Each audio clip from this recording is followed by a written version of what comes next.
Sí, doctor, en estos momentos empiezo.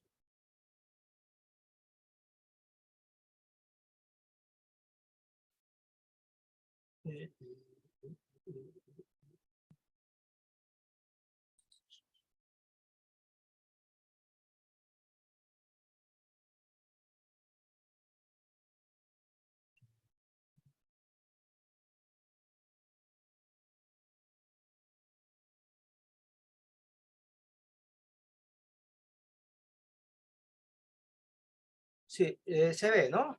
Se ve, se escucha. Voy a poner la copita. Sí, Perfecto. correcto, doctor. Adelante, adelante. Se escucha. Ok, ok, muy bien. Entonces, empezamos.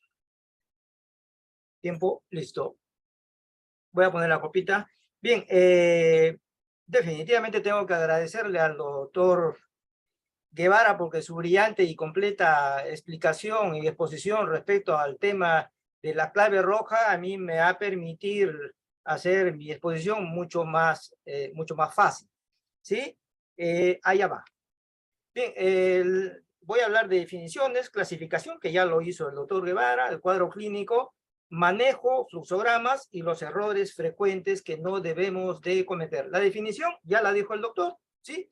Hay que precisar el tema de que hay hipoperfusión. Solamente resaltar de que la definición va por ahí, va por la hipoperfusión, no por la hipotensión. ¿Ok? Porque puede llegar una paciente, vamos a suponer, una paciente que normalmente, olvidémonos de que esté gestando, una paciente con 15,9, un poquito, digamos, hipertensa estable, hipertensa manejada, pero si esta paciente con 15,9 tiene un problema de diarrea, por ejemplo, llega la paciente con 9,6, la paciente está chocada, ¿sí? Puede tener 17 y decimos, no está hipotensa, pero sí está chocada. Es decir, quitémonos la idea de que tiene que haber de todas maneras la hipotensión. Recordemos que en el fondo hay hipoperfusión tisular, ¿sí? Eso es lo que tenemos que aclarar, ya lo dijo el doctor, y precisamente es un fracaso del proceso de la respiración interna. Ahí está el problema. Hay shock cardiogénico, distributivo, obstructivo, hipovolémico. Este último es el que vamos a dedicar estos minutos. Ahí está la definición. Es la condición médica o quirúrgica en la cual una rápida pérdida de fluidos va a resultar en una falla orgánica múltiple debido a una perfusión inadecuada. ¿Cuáles son los objetivos de la terapia que vamos a imponer? Por supuesto, mejorar la presión, aumentarla, mejorar la PVC, mejorar el volumen urinario, básicamente. Vamos a monitorizar el estado mental, que ya hemos dicho que es uno de los principales, uno de los primeros que se comienza a alterar. Y empecemos con la evaluación, ¿ok? ¿Cuál sería el protocolo de manejo respecto a la evaluación que vamos a hacer como médicos? ¿Qué vamos a hacer? ¿Qué vamos a evaluar? Por supuesto, tomar signos vitales. Les aconsejo, jóvenes, que lo tomen ustedes mismos. Un médico bien formado debe estar en la capacidad de precisar el tema de la presión arterial, no confundir la sistólica. Muchas veces dicen que es el ruido más fuerte y no es así. Según los ruidos de Korokov, es el primer ruido, aunque sea un chasquido bajito, esa es la presión arterial sistólica. Cuando uno hace eventos de capacitación y hace un pretest, la mitad del auditorio contesta mal esta pregunta. Entonces, que quede bien claro, el primer ruido que uno escucha, ¿sí? Aunque sea bajito, esa es la presión arterial sistólica. Yo les aconsejo que tomen ustedes mismos la presión arterial, el pulso, y no delegar esta función. Recordemos, resaltar, de que hay que evaluar el estado de la conciencia. Por favor, ¿sí? El estado de la conciencia. Señora, ¿dónde está usted? Y si la señora comienza a mirar, a tratar de ubicarse dónde está, ya hay una lentitud. Si uno le pregunta, señora, ¿cuál es su nombre? Y se demora en contestar, ya está bradisíquica, ya está lenta, ¿sí? Si uno le pregunta sobre temas de fechas o mes, si ella se demora en contestar, ya hay una alteración de la conciencia. ¿Ok? Bien, seguimos entonces. Respecto a la evaluación, hay que hacer una evaluación obstétrica. Si se ha producido el parto hace menos de 2 horas, es decir, si llega la paciente y sabemos que llega de otro lugar donde se ha producido el parto, hay que explorar el grado de contracción del útero. ¿Este útero está contraído o no está contraído? Es lo más frecuente que haya una hipotonía o una atonía, pues hay que buscarla, ¿sí? ¿El útero está contraído o no? Esto de evaluar el volumen del sangrado lo pongo con asterisco porque ya hemos hablado de que no vamos a ponernos a calcular el volumen. El volumen lo vamos a calcular de manera indirecta, fijándonos en nuestras funciones vitales y los parámetros que muy bien ya se ha explicado. Hay que verificar si si se ha logrado la expulsión de la placenta, evaluar vulva, vagina, periné para buscar desgarros, hay que examinar el cuello y hay que descartar que hubieran restos y eso podría ser lo que está causando el sangrado. Siguiendo con una evaluación obstétrica, si aún no se ha producido el parto, por supuesto que hay que medir la ureterina, hay que buscar la presencia y detectar alteraciones de la frecuencia cardíaca fetal. Recordemos que ahí hay una vida ahí adentro. Hay que evaluar el tono uterino, la frecuencia de las contracciones. ¿Sí? Entonces, además de eso, vamos a realizar, si todavía el producto de la gestación está ahí todavía en el claustro materno, hay que realizar un tacto y explorar, ¿no? La dilatación, la incorporación, la altura de presentación, la perimetría clínica, el estado de las membranas, la presentación y, por supuesto, diferir en el caso de un profesional que está en un nivel, en el primer nivel, es mejor no hacer tacto vaginal si se sospecha de placenta previa. Diferente es los que estamos en un hospital, porque en primer lugar lo va a hacer un especialista y en segundo lugar tenemos salas de operaciones, tenemos banco, tenemos anestesiólogo y estamos preparados para solucionar el problema, ¿sí? Bien, siguiendo con la evaluación obstétrica, si está en el puerperio inmediato, vamos a verificar, por supuesto, como ya se mencionó, el estado del periné, la característica de la episodiografía, si hay sangrado en ese nivel, cómo está el tema del estado de la involución del útero, si se hizo una cesárea hace algunos días, examinar la herida operatoria, y pasando ya a otro temita que es respecto a las medidas generales. Por favor, jóvenes, hay que informar el estado de salud de la paciente y un trato interpersonal. Hay que comunicar, ¿sí? Hay que comunicarnos con los familiares. Si se trata de una paciente que llega con HPP, es una paciente que está delicada, como ya se ha conversado, ¿sí? Entonces, hay que comunicar. No tenemos por qué decir, no se preocupe, señor, al esposo, ¿no? No se preocupe, todo está bien. No, nada está bien. ¿Sí? Tenemos que decir la verdad. Es una paciente que está grave y debemos de decirlo. Porque si yo salgo a decir que todo está bien y después le tengo que informar que la paciente se murió, entonces, ¿cómo quedamos? Hay que decir cómo está. Por supuesto, hay con respeto, con amabilidad, debemos de explicar las cosas. Evitemos hacer explicaciones de fisiopatología que muchas veces nosotros mismos lo podemos explicar, ellos no lo van a entender. Hay que hacer la repregunta si entendieron para explicar.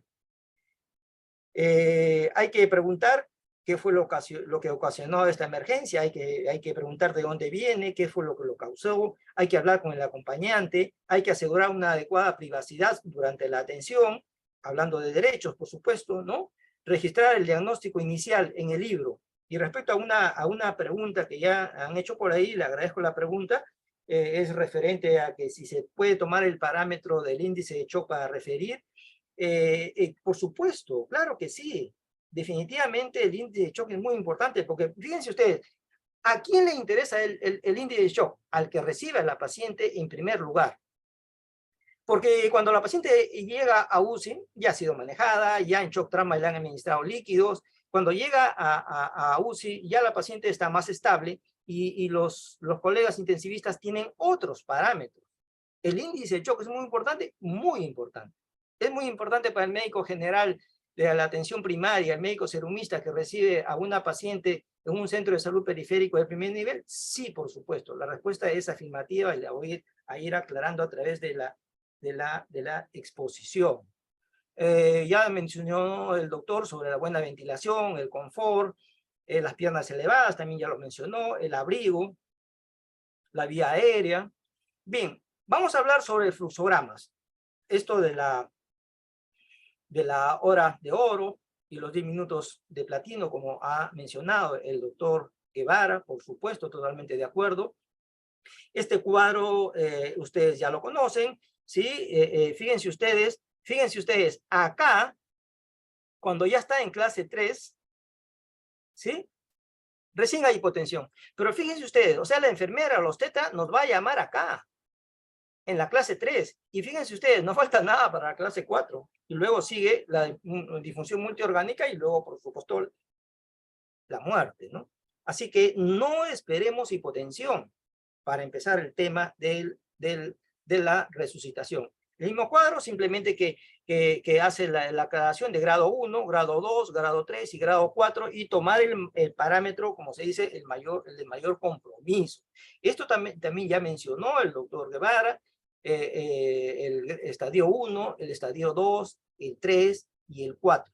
¿Sí? Esto ya hay muchos cuadros que aparecen en todas las bibliografías ya conocidas. Esto hay que tenerlo bien claro.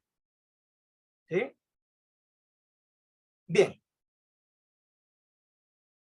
Vamos entonces a seguir. Fíjense ustedes, yo quiero aclarar que lo que nosotros somos, lo que nosotros hemos estudiado, es decir, medicina, creemos que todo en medicina es todo. Es algo exacto y no es así. No todo es ciencia. No es una ciencia exacta, después de todo, ¿no? No es una ciencia exacta. Muchas cosas de las que nos enseñaron han cambiado. Antes se decía así abiertamente, pásale 2 litros. Y eso ha cambiado. Ahora se hablan de bolos de 500, inclusive de 300. Si se trata de un shock leve, siempre se nos decía, ¿no? Hay que administrar cristaloides. Si perdió uno, hay que administrar el triple.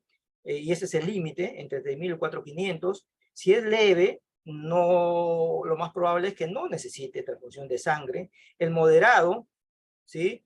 Hay también un límite para pasar líquidos, ya va a necesitar sangre. El shock severo, en el shock severo, definitivamente, pues pasándole solamente agua, la paciente va a morir. Si se trata de un shock severo, va a necesitar sangre. Como decía el doctor Guevara, decía algo parecido, ¿no? Yo de repente lo digo de otra manera, la sangre se paga con sangre. Si se ha perdido sangre, hay que reponer sangre. Si hablamos de un shock severo, hay que administrar sangre. Y por supuesto, en un establecimiento de primer nivel no tenemos este recurso. Este cuadro también es bastante conocido, es es antiguo, pero de todas maneras sirve. Fíjense ustedes, si administraba los 2 litros, ¿no es cierto? Administra los 2 litros y regresa a la normalidad, yo puedo asumir que es una pérdida mínima. Si es que es una respuesta transitoria y después nuevamente se pone mal la paciente, yo puedo pensar que esta mujer ha sangrado más. Y al final, si es que esta paciente ya se le administró los 2 litros que recomendaban y no mejora nada, esta paciente está realmente grave. Doctor, ¿y qué parámetro tomo? El parámetro de mayor compromiso. Si, por ejemplo, ¿no? tiene un parámetro de 1, ¿no? Tiene un parámetro de 1 y tiene un parámetro de 2, pues escojo el 2. Me quedo con el 2. ¿Sí? Si por otro lado tiene un parámetro del 2 y tiene parámetros del 3, me quedo con el 3. ¿Por qué? Para darle el beneficio a la paciente. Ya habló esto el doctor Guevara, lo ha dicho perfectamente, lo ha explicado, el índice de shock, y ya preguntaron uno de ustedes respecto a esto. La respuesta es sí, ¿no? La respuesta es sí. La pregunta decía ahí, le hablan en el chat, dice, ¿puedo tomar como parámetro el índice de shock para referir? La respuesta es sí. Ojo, pero no voy a enviar una encomienda, ¿ok? Voy a referir en forma adecuada. ¿A qué se refiere en forma adecuada? Lo que ha explicado el doctor Guevara, lo que yo también voy a explicar para agregar, ¿no? Es decir, las 2 vías, ya coloqué sonda, ya tomé muestras, ya conversé con los familiares, o sea, tengo que haber avanzado algunas cosas. No es cuestión de, ya, índice de shock 1.3, te vas. Sí, te vas. Pero mientras preparo todo para que se refiera a la paciente, tengo que hacer algunas cosas antes de referir a la paciente. Espero haber contestado la pregunta. Bien, los criterios diagnósticos también ya lo explicó el doctor, ¿sí? El índice de shock, el pulso, la presión, el tema de la perfusión también lo ha explicado. Y hay tres cositas que tienen que quedar bien claras, por favor, y esto sí va como mensaje, ¿no? Tres cosas que deben quedar bien puntualizadas. Ante un caso así, hay cosas que el médico serumista sí puede hacer. No me pueden decir, no, yo no puedo hacer eso porque yo estoy en primer nivel y yo solamente pongo la vía y le refiero. No. Sí hay cosas que el médico serumista puede hacer y las vamos a ir desarrollando en estos minutos que me quedan. Primer paso, entonces, primera cosita es de que el médico serumista puede hacer más de lo que cree.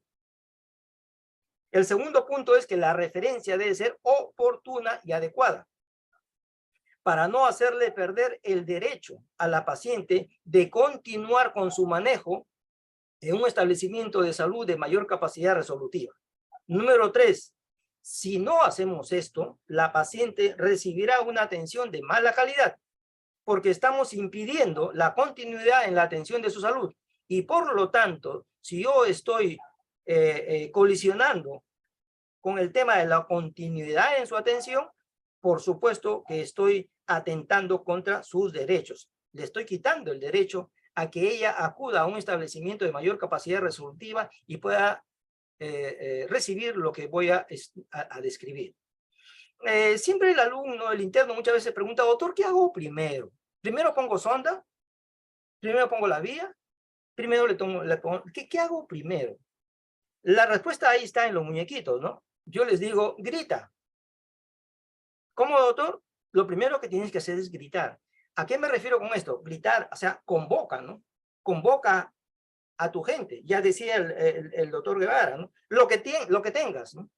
Si tienes una obstetra, llama a la obstetra, llama a la enfermera. Tienes ambulancia, tienes chofer, esa es tu clave. Por supuesto, en un hospital general, vamos a tener, como aparece acá, ¿no? Ginecobstetra, anestesiólogo, hematólogo, pero allá ustedes no van a tener, ningún serumista tenemos una clave como la de un hospital, ¿no? Esa es la realidad. Entonces, en primer lugar, lo que ya mencionó el doctor, mediante la vía que sea, hay que activar la clave.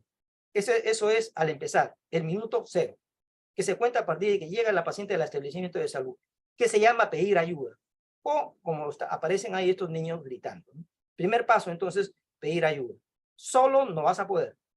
Segundo, tienes 20 minutos para reanimación, es decir, vía aérea, ¿no? Vía aérea, oxígeno, 2 vías endovenosos, como lo ha explicado el doctor Guevara, clasificar el grado de choco, y ya le tomé el pulso, ya le tomé la presión, ¿ok? Y ya calculé cuánto ha sangrado, no porque me puse a medir cuánto sangró, sino por la inestabilidad que tiene mi paciente.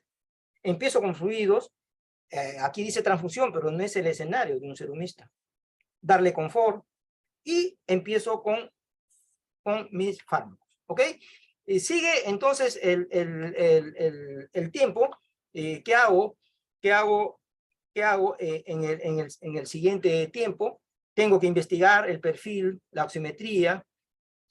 Hay que considerar si uno está en capacidad de colocar una vía central.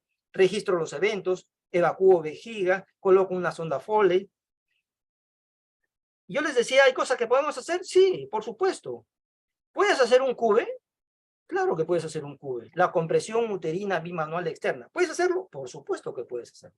O sea, no es cuestión de ponerle la vía y la refieres. Aquí hay una de las cositas que sí podemos hacer. Compresión uterina bimanual externa. Oxitocina, ergometrina, omisoprostol, ácido tranexámico. Podemos empezar nosotros a disparar las armas que tenemos. Y ahí viene la pregunta. ¿La puedo atender o la puedo referir? En el caso de ustedes, lo más probable es que tengan que referirla. Ustedes y cualquier colega que está ahí donde ustedes están y que en algún momento hemos estado también, por supuesto. Y luego, entre los 20 y 60 minutos, es decir, como decía el doctor Guevara, en la primera hora, sigo con la compresión uterina bimanual externa, veo mi escenario, y ya está conmigo más minutos, ya puedo ver si el útero está contraído, si existe algún problema de coagulopatía, si esta la he corregido, continúo con el cube. La compresión de la aorta, ¿se puede hacer? Sí se puede hacer con una capacitación previa. El BACRI, la técnica de SEA, el traje TAN, que ya lo mencionó el doctor, la compresión uterina bimanual combinada, también se puede hacer, la compresión de la aorta. Bien, y esta paciente en 1 hora debe estar en cirugía, si es que no ha mejorado, por supuesto, ¿sí? Y luego ya, esto ya son cosas mayores, ¿no? Ya llega a un hospital y ahí hay que hacer suturas compresivas, desarterización, ligadura bilateral de arterias uterinas, bueno, y UCI. Y ustedes dirán, doctor, pero usted ¿por qué nos habla de estas cosas? Y eso no lo vamos a hacer. Está bien, ustedes no lo van a hacer, pero quiero resaltar que esta paciente debe ser referida para que en el hospital reciba estas atenciones. Ustedes no lo van a hacer. Nadie lo podría hacer en un establecimiento pequeño de un pueblito alejado o de un cerro en alguna parte de nuestro Perú. Nadie lo va a poder hacer. Pero yo lo resalto para que ustedes sepan que la paciente no debe perder la oportunidad de recibir esta atención y no pierda su derecho a recibir una atención de mayor calidad, por supuesto. ¿Sí? ¿Cómo estamos de tiempo? Ya. Bien, manejo de fluidos, ya mencionó también el doctor Guevara, sangre. Nos queda 4 minutos, doctor. ¿Cuánto, doctor? 4 minutos 40. Ok. Gracias, doctor. Bien, ya ahí en el hospital va a recibir... Esto sí es una cuestión mnemotécnica, el sistema de alerta temprano modificado, la regla de los 30, el índice de shock, en la cual, como una cuestión mnemotécnica, todos lo llevan a 30, ¿no? Regla de los 30.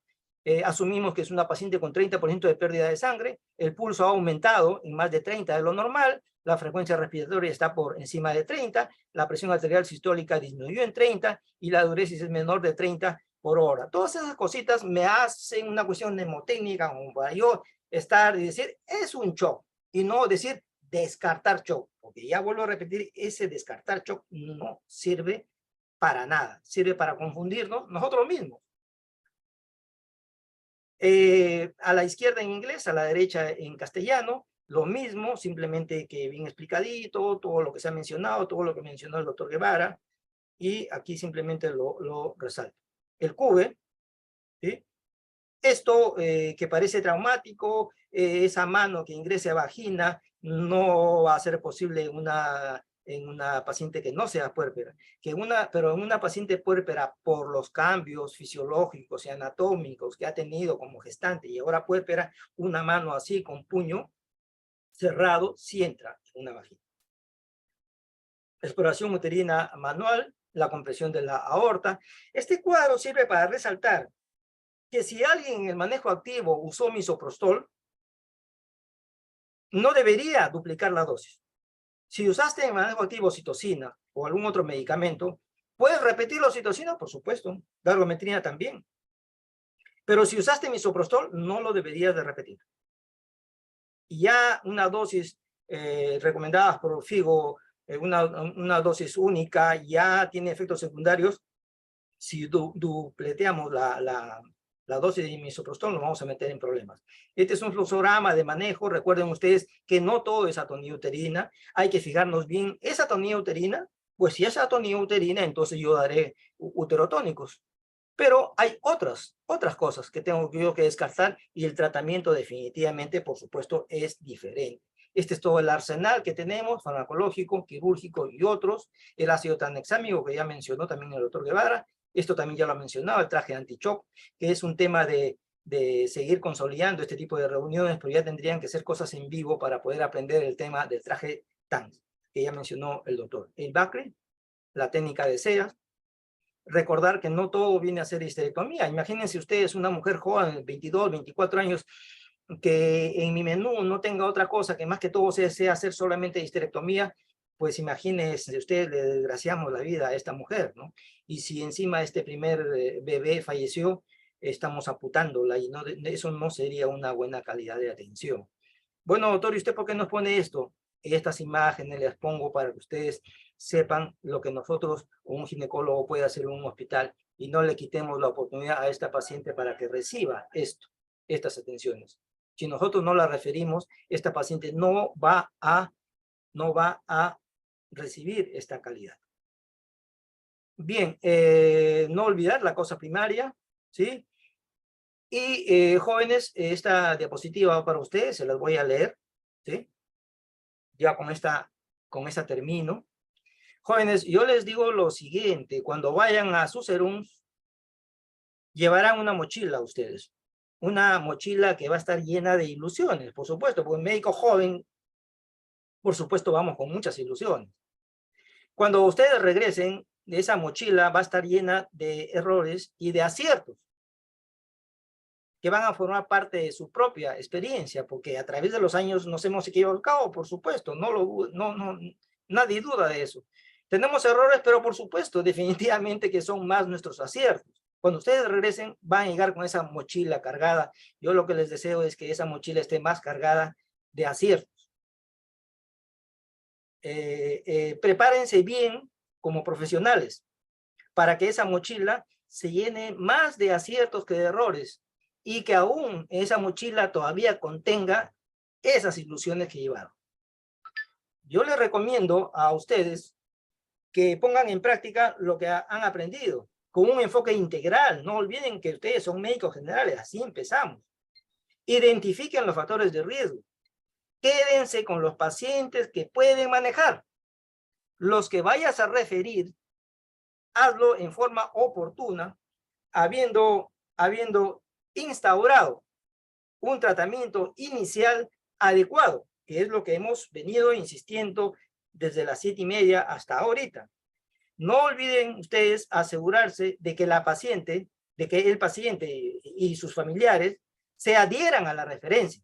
Esto es muy importante.